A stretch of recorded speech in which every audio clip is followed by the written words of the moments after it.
की तमन्ना अब हमारे दिल में है, देखना है जोर कितना बाजुए कातिल में है। आदरणीय उत्तर प्रदेश सरकार के माननीय वित्त एवं संसदीय कार्य मंत्री जी, हमारे सहयोगी प्रमुख सचिव पर्यटन एवं संस्कृति मुकेश मेश्राम साहब, यहाँ पे उपस्थित हमारे माननीय सदस्य विधानसभा, सदस्य विधान परिषद, जिलाधिकारी महोदय, विद्यार्थी जी एवं आज की इस सभा में उपस्थित सम्मानित भाइयों बहनों एवं प्यारे बच्चों, मैं बहुत ही अभिभूत हूं आज इस बलिदानी धरती के महान सपूत पंडित राम प्रसाद बिस्मिल जी की 125वीं जयंती, 125 साल अगर वो आज जिंदा होते तो आज वो 125 साल के हो जाते। उस दिन यहाँ पर आप सबके बीच उपस्थित होकर के मैं आज दोपहर में यहाँ आया और तब से लगातार सोच रहा था, जगह जगह देख करके, इस धरती में ये क्या खासियत है, क्या इस यहाँ पे इस आबो हवा में विशेष चीज है जिससे ऐसा महाबलिदानी यहाँ पे पैदा हुआ। और न केवल महाबलिदानी, बस उस महाबलिदानी की महामाता जिसका वर्णन में विद्यार्थी जी कर रहे थे, वो क्या खासियत है।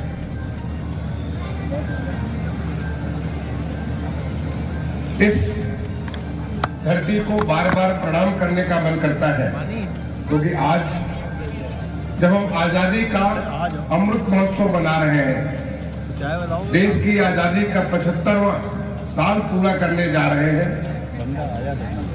हम सभी आज जिस हालत में हैं, जो कर रहे हैं, शायद आपको आभास भी नहीं होगा किस हालत में हमारे पूर्वज थे जब यहाँ पे अंग्रेजों का हुकूमत हुआ करता था। वो आजादी हमें आज कितनी सब कुछ दे रही है, वो सब कुछ इन पे कुर्बान है। और इसीलिए हमारे माननीय प्रधानमंत्री जी ने आजादी के अमृत महोत्सव पर मार्च 2021 से मार्च 2023 तक पूरे देश में हर्षोल्लास के साथ इस अमृत महोत्सव को मनाने का निर्णय लिया, जिससे हम तमाम सारे बलिदानियों को उसको स्मरण कर सके, उनसे प्रेरणा ले सके, उससे हम एक ऐसा संकल्प ले सके कि जो सपना उनकी आंखों ने देखा था, क्या हम उस सपने को पूरा कर रहे हैं कि नहीं। एक उस भारत की कल्पना की थी उन्होंने, उस आजाद भारत की, जहां पे हर कोई को आजादी होगी अपने आप को, अपने सर्वोच्च पोटेंशियल को प्राप्त करने की। क्या हम उस भारत को प्राप्त करने की नहीं कर रहे। उस दिशा में पिछले 8 साल से लगातार इतने सारे परिवर्तन हो रहे हैं हमारे देश में, और पिछले 5 साल से हमारे माननीय मुख्यमंत्री जी के नेतृत्व में पूरे प्रदेश में ऐसे अभूतपूर्व परिवर्तन हो रहे हैं जिसके हम सभी साक्षी हैं, देख रहे हैं कि कैसे सब चीजें हो रही हैं। तो क्या हम उस पे खरे उतर रहे हैं कि नहीं उतर रहे। अभी बड़ा अच्छा लगा, पंडित राम प्रसाद बिस्मिल जी की तो बहुत सारी कथाएं हमें विद्यार्थी जी ने सुनाया। उनकी एक यादगार पिस्टल, जिसकी कीमत पिस्टल की नहीं, उसकी तो कीमत बेशकीमती है, कोई इसकी कीमत आंक नहीं सकता है। यश आनंद जी को मैं धन्यवाद दूंगा कि उन्होंने जहां कहीं से भी प्राप्त किया हो उस पिस्टल को, आज उस पिस्टल को जो यहाँ पे दिया उन्होंने जिज्ञासा जी को, जो कि हमारे इस म्यूजियम में अब आप सबको यहाँ पे स्थान लेंगे और उसको सब लोग उसे देख सकेंगे, देखेंगे कि कैसे उस पिस्टल से ब्रिटिश हुकूमत, जिसका सूरज कभी नहीं डूबता था, उस हुकूमत को इस पिस्टल ने ललकार दिया, बता दिया कि हिंदुस्तानी के खून में कितना तेज है।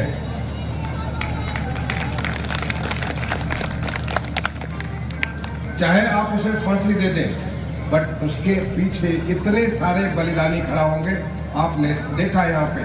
इतने सारे बलिदानी खड़ा होंगे। वो हिंदुस्तान का तेज, और वहां से शुरुआत हो गया कि देश को हम आजाद कर लेंगे। मैं तो आप सारे लोगों से ये, यहाँ जो तमाम सारे शाहजहांपुर के भाई बहन यहाँ पे उपस्थित हैं और जो नहीं है, उनको आपके माध्यम से मैं निवेदन करना चाहता हूं, एक अपील करना चाहता हूं कि पंडित राम प्रसाद बिस्मिल जी के या असफुल्ला खां साहब के या यहाँ पे जो और हमारे बलिदानी हैं, लोहड़ी साहब या जो और अन्य बलिदानी हैं, रोशन सिंह साहब, उनके अगर कुछ भी स्मृति कहीं पे भी हो, उनके उपयोग का लोटा हो पानी पीने वाला, उनके उपयोग की थाली चम्मच गिलास हो, उनके उपयोग करने वाला खड़ाऊ हो, उनके उपयोग करने वाला कोई कपड़े हो, उनकी पढ़ने वाली कोई किताब हो, क्योंकि वो आज वो हमारे लिए तीर्थ स्थली है, हमारे लिए वो हमारे एक पूरे देश के लिए, आपके लिए नहीं, पूरे हिंदुस्तान के लिए लोग आएंगे, उसको नमन करेंगे कि इस किताब में, इस खड़ाऊ में, इस लोटे में, इस गिलास में, इस चीज में ये तेज थी। उनको कभी पूजा करते हैं, उनकी पूजा के स्थली में हो सकता है पूजा के आचमन के लिए लुटिया हो, संपच हो, तो तमाम सारी चीजें उनको उपयोग की वस्तु थी। अगर कुछ हो तो आपसे कहूंगा जरूर निकालिए पूरे देश के लिए, और पूरे देश को वो चीज उसमें आकर के लोग देखेंगे, उससे वो स्मरण करेंगे, उसमें अपनी श्रद्धा सुमन अर्पित करेंगे। अभी आपको मुकेश मेश्राम साहब ने एक बात की थी हर घर तिरंगा की। ये भी हमारे माननीय प्रधानमंत्री जी की एक बहुत बड़ी सोच है। पूरा देश आजादी का ऐसा दीवाना हो, पूरा देश याद करे उस झंडे को, जिस झंडे ने हमारे देश को आजादी और हमारे देश को पूरी दुनिया में पहचान दी है। उसको, जो हमारा ये आजादी का अमृत महोत्सव 15 अगस्त 2022 को जब हम 75 साल पूरा कर रहे हैं, उसके उपलक्ष्य में 11 अगस्त से लेकर 17 अगस्त तक हमारा जो झंडा अधिनियम, झंडा कानून है, उस कानून में संशोधन करके उसमें कुछ शिथिलता ला करके, अन्यथा आप कहीं भी झंडा फहरा नहीं सकते। झंडा फहराने का एक वैधानिक नियम है, और अगर नहीं पालन करेंगे तो उसका कानूनी सजा भी है। लेकिन उसमें शिथिलता देकर के पूरा देश, हर कोई शाहजहांपुर का वासी, हर कोई देश का वासी अपने घर में, अपने दुकान में, अपने जहाँ पे वो व्यवसाय करता है, जहाँ वो किसी प्रकार की क्रीड़ा करने जाता है, जहाँ भी हो, हर जगह एक झंडा फहराना है हमें। 11 अगस्त से लेकर के 17 अगस्त के बीच में हर घर तिरंगा। मैं आप सारे लोगों से ये भी अपील करूंगा, आप सारे, ये तो बलिदानियों का शहर है, बलिदानियों की धरती है, आप सारे के सारे न केवल एक दिन, मैं कहूंगा 11 से 17 तक लगातार पूरे एक सप्ताह अपने दुकान पे, घर पे एक ऐसा मिसाल कायम करिए राम प्रसाद बिस्मिल जी की, असफुल्ला खां साहब की, रोशन सिंह साहब की ये धरती है। आप हर घर में वो झंडा हो, जिससे कि आप उसे याद करें, हमारे इस आज़ादी को, और उसके साथ अपने देश के लिए संकल्पित हो कि हम कैसे अपने देश को दुनिया के क्षितिज में,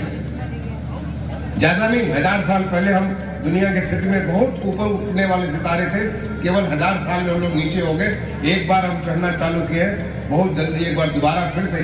दुनिया के क्षेत्र में बहुत ऊपर उठ जाएंगे। वो उस झंडे की ताकत होगी। कहना तो मैं बहुत कुछ चाहता हूं, लेकिन समय की बाध्यता के कारण मैं ज्यादा कुछ नहीं कहूंगा। मैं केवल, क्योंकि राम प्रसाद बिस्मिल जी के बारे में बताया विद्यार्थी जी ने कि वो एक ओज कवि थे।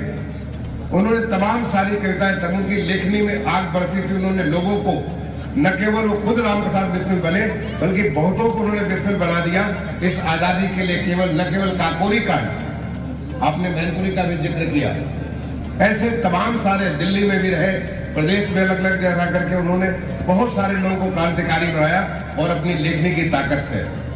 उन्हीं की एक कविता से मैं अपनी बात को समाप्त करता हूं। उनकी कविता है, ना चाहूं बान दुनिया में, ना चाहूं बान दुनिया में, ना चाहूं स्वर्ग को जाना, मुझे वर दे यही माता, रहूं भारत पर दीवाना, मुझे वर दे यही माता, रहूं भारत पर दीवाना। करूं मैं कौम की सेवा, पड़े चाहे करोड़ों दुख, करूं मैं कौम की सेवा, पड़े चाहे करोड़ों दुख, अगर फिर जन्म लूं आकर, तो भारत में ही हो आना। सोचिए, ये इतने बड़े देशभक्त, ये दोबारा भी अगर जन्म लेना हो तो इस भारत भूमि में जो स्वर्ग के देवी देवता भी तरसते हैं आने के लिए, उस भारत भूमि में ही दोबारा जन्म ले। ये भावना थी हमारे पंडित राम प्रसाद बिस्मिल जी की। मैं बात को समाप्त करूंगा। अभी मैंने जिलाधिकारी महोदय से एक निवेदन किया है, 2 निवेदन आपसे मैंने किए, एक निवेदन उनसे भी मैंने किया है। ये आजादी का 75 साल हो रहा है, इतना बढ़िया म्यूजियम यहाँ बन गया है, इतनी सारी जानकारी आजादी के बारे में यहाँ पे उपलब्ध है। मैं चाहता हूं कि यहाँ पे 75 क्विज कॉम्पिटिशन हो, 75 क्विज कॉम्पिटिशन हो पूरे जिले में, और वो क्विज कॉम्पिटिशन लोगों को प्रेरित करे कि आए। हर स्कूलों के बच्चे, हर कॉलेज के बच्चे, हर टेक्निकल इंस्टीट्यूशन के बच्चे, सारे बच्चे आए और आकर के दिन भर गुजारे यहाँ पर, देखे अपने देश की आजादी के बारे में, पढ़े, नोट ले, और उनका 3 लेवल पे कंपटीशन हो। पहले स्कूल लेवल पे कंपटीशन हो, फिर उनमें जो सेलेक्ट है उनका नेक्स्ट लेवल पे कंपटीशन हो, और फिर एक महा कंपटीशन जो है 15 अगस्त 2022 को हो, जिसमें मैं अनुरोध करूंगा, अगर हमारे माननीय खन्ना साहब जिन्होंने इतनी बड़ी आपको ये सौगात दी है, माननीय खन्ना साहब पुरस्कृत करें उन लोगों को जो कि अपने ये इससे पूरा का पूरा आपका पूरा शाहजहांपुर हमारे आजादी के इतिहास को जान जाएगा, हमारी एक एक चीज को समझ जाएगा, और ये इतनी बड़ी जो बनी है आपके, ये इतना बड़ा जो संग्रहालय बना है, उसका पूरा पूरा लाभ मिलेगा। अगर आप 75 करने में केवल बच्चों को ही नहीं,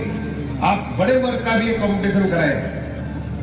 लेकिन कुल मिलाकर के मैं चाहूंगा कि 75 कंपटीशन हो, और जिसका अंतिम एक तो बच्चों वाला कंपटीशन हो अलग अलग वर्ग का, और दूसरा जो कंपटीशन हो बड़े लोगों का भी हो, जो कि अब कहीं न किसी व्यवसाय में हो, कहीं किसी रूप में हो, वो भी आए,